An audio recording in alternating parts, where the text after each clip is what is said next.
গত 17 বছরে এই ফ্যাসিস্ট শেখ হাসিনার আমলে আমি শুরুতে ছাত্র দলের রাজনীতি থেকে আমার রাজনীতিটা হাতে করি। আমি চট্টগ্রামের এই 38 নং ওয়ার্ডে ছাত্র দল করেছি, চট্টগ্রাম বন্দর থানা ছাত্র দলের রাজনীতি লিড দিয়েছি, চট্টগ্রাম মহানগরের ছাত্র দলের রাজনীতির সাথে সম্পৃক্ত ছিলাম। তাহলে আমরা আসলে এই বিরোধী দলের ফ্যাসিস্ট শেখ হাসিনার আমলে রাজনীতি করতে গিয়ে অনেক মামলা হামলা নির্যাতনের শিকার তো আমরা হয়েছি, ক্ষতিগ্রস্ত। আমার এই যে ব্যবসা প্রতিষ্ঠান, আমি এই প্রতিষ্ঠানে ঢুকতে পারতাম না। ফ্যাসিস্ট সরকারের বিরুদ্ধে আমরা আন্দোলন করতে গিয়ে যখন আমাদের কেন্দ্র থেকে হরতাল অবরোধের প্রোগ্রাম ছিল, তারা আমার অফিসের সামনে পিকেটিং করত। যুবলীগের ক্যাডাররা, সন্ত্রাসরা, ছাত্রলীগের এরা আমার অফিসের সামনে বসে থাকতো।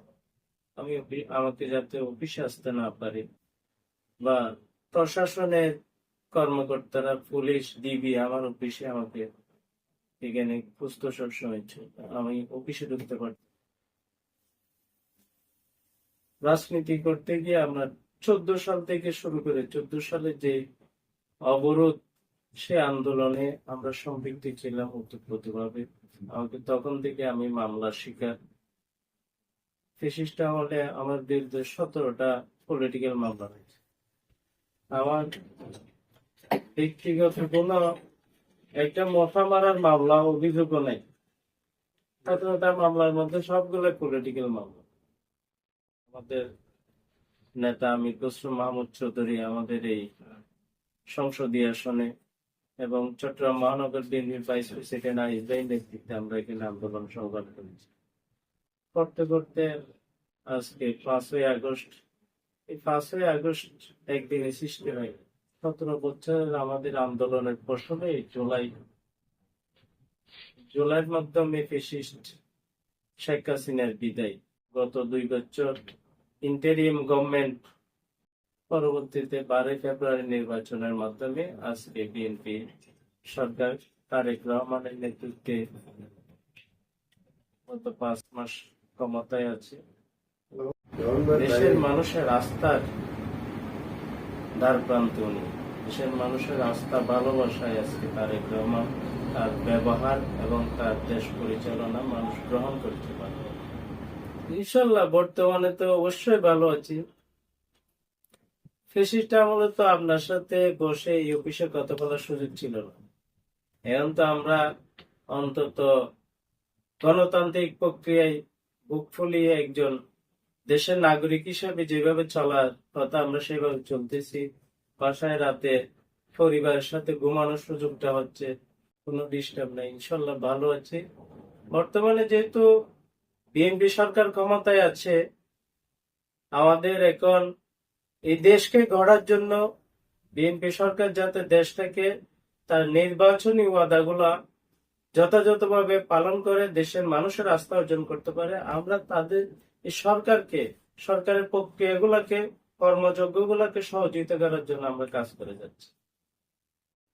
দেশের মানুষের যে মানুষের নাগরিক সেবাগুলা জনগণের দোরগোড়ায় পৌঁছে দিতে হলে স্থানীয় সরকার নির্বাচন অবশ্যই দরকার আছে। স্থানীয় জনপ্রতিনিধির মাধ্যমে জনগণের যে নাগরিক সেবাগুলা তাদের দোরগোড়ায় পৌঁছে দেওয়া যায়। তাই প্রত্যেকটা স্থানীয় সরকার নির্বাচন দ্রুত করা অবশ্যই দেশের জন্য মঙ্গল। বিএনপি রাজনীতির মূল হচ্ছে মানুষের সেবা করা, সমাজের সেবা করা, সমাজের মানুষের যে প্রয়োজনীয়তা, সেই প্রয়োজনীয়তা উপলব্ধি করে তাদের সমস্যাগুলো সমাধান করা, মানুষের সেবা করা, এইসব কাজ করার উত্তম মাধ্যম হচ্ছে রাজনীতি। স্থানীয় সরকার চট্টগ্রাম সিটি কর্পোরেশন নির্বাচন, সেই নির্বাচনে যদি আমাদের এই এলাকায়, আমাদের 38 নং ওয়ার্ডে যে কাউন্সিলর প্রার্থী, আমি যে এতদিন রাজনীতি করে আসছি, মানুষের কাজ করে যাচ্ছি, কাউন্সিলর যদি নির্বাচিত হয়ে আসতে পারে এলাকার মানুষের জন্য, আরো কাজ করার সুযোগ, বৃহৎ আকারে কাজ করার সুযোগ, জনগণের সেবা করার সুযোগটা পাবো। আমাদের এলাকাটা হচ্ছে মাননীয় অর্থমন্ত্রী জনাব আমির খসরু মাহমুদ চৌধুরী। আমরা দীর্ঘদিন ধরে ওনার সাথে রাজনীতি করছি। বর্তমানে ওনার সুযোগ্য সন্তান বিসিবির পরিচালক ইসরাফিল খসরু ভাই, ওনার সাথে রাজনীতি করছি। আমাদের এলাকায় আমাদের নেতা চট্টগ্রাম মহানগর বিএনপির সাবেক সহসভাপতি, বর্তমান যুগ্ম আহ্বায়ক জনাব আলহাজ আজিজ সাহেব, আমরা ওনাদের সাথে মিলে চট্টগ্রাম মহানগরের রাজনীতি করছি। তো ওনারা যদি আমাকে আগামী কাউন্সিলর প্রার্থী হিসেবে নির্বাচিত করে, যেহেতু এলাকার মানুষ চাচ্ছে আমি কাউন্সিলর নির্বাচন করছি, আমার বন্ধু বান্ধব শুভাকাঙ্ক্ষীরা, এলাকার জনগণ তারা বলতেছে যেহেতু স্থানীয় সরকারের নির্বাচনে কথাবার্তা চলতেছে, তা নির্বাচনটা করি। তো সুতরাং আমার নেতাদের সাথে আমি অবশ্য পরামর্শ করেছি, তারা বলেছেন কাজ করে যাও, দেখে যাক সামনে নির্বাচন আরো কাছে আসুক, আমরা চিন্তা ভাবনা করবো। সুতরাং আমি আগামী কাউন্সিলর নির্বাচনের জন্য আমি প্রস্তুতি নিয়ে রেখেছি। আমাদের 38 নং ওয়ার্ডটা হচ্ছে একটা চট্টগ্রামের মধ্যে একটা বড় ওয়ার্ড। আমাদের যেহেতু পার্শ্ববর্তী সিপিজেড এর কারণে এখানে হাজার হাজার প্রায় লক্ষ শ্রমিক বসবাস করে। আমাদের ওয়ার্ডের ভোট আরো প্রায় 80,000। বর্তমানে নতুন ভোটার আরো আসবে প্রায় 1 লাখ পার হয়ে যাবে। সুতরাং এই বৃহৎ জনগোষ্ঠী যেহেতু এই এলাকায় বসবাস করে, এখানে তাদের অনেক সমস্যার সম্মুখীন দৈনন্দিন কর্মকাণ্ডে তারা পড়ে। তাদের জন্য আমার যে সিলেকশন গুলা আগামীতে কাউন্সিলর নির্বাচন হলে, তাদের যে এই বাইরের ডিস্ট্রিক্টের যে লোকজন আমাদের এলাকায় বসবাস করে, তারা একটা চাকরির জন্য একটা কাউন্সিলর সার্টিফিকেট লাগে, একটা ন্যাশনাল সার্টিফিকেট দরকার হয়, একটা কাউন্সিলর জনপ্রতিনিধির প্রত্যয়ন দরকার হয়, যেগুলোর জন্য তারা অনেক সময় চাকরি নিতে গিয়ে আটকে যায়। এগুলা যাতে দ্রুতভাবে এবং সঠিক নিয়মে তারা পায়, তাদের এই সেবার জন্য চিন্তা ভাবনা আছে যাতে তাদেরকে এই সেবাটা দেওয়া যায়। এলাকার যে রাস্তাঘাট অবকাঠামোর উন্নয়ন একটা ধারাবাহিক একটা কাজ চট্টগ্রাম সিটি কর্পোরেশনের যে কোনো জনপ্রতিনিধি এটা করবে, সেটা আমার যাতে একটা পরিকল্পনার মাধ্যমে বাস্তবায়ন করা যায় এবং প্রত্যেকটা এলাকায় যাতে সমভাবে উন্নয়ন করা যায়, সেটার একটা পরিকল্পনা আমার আছে। এলাকার বড় সমস্যা হচ্ছে বর্তমানে মাদক এবং কিশোর গ্যাং সমস্যা, যেটা গত ব্রিটিশ সরকারের আমলে এটা আমাদের এখানে ক্যান্সারের রোগ নিয়েছে। প্রতিটা অলিগলিতে মাদক বিক্রি হয় এবং কিশোর গ্যাংয়ের একটা ভয়াবহ একটা তাণ্ডব অনেক সময় আমরা দেখতে পাই।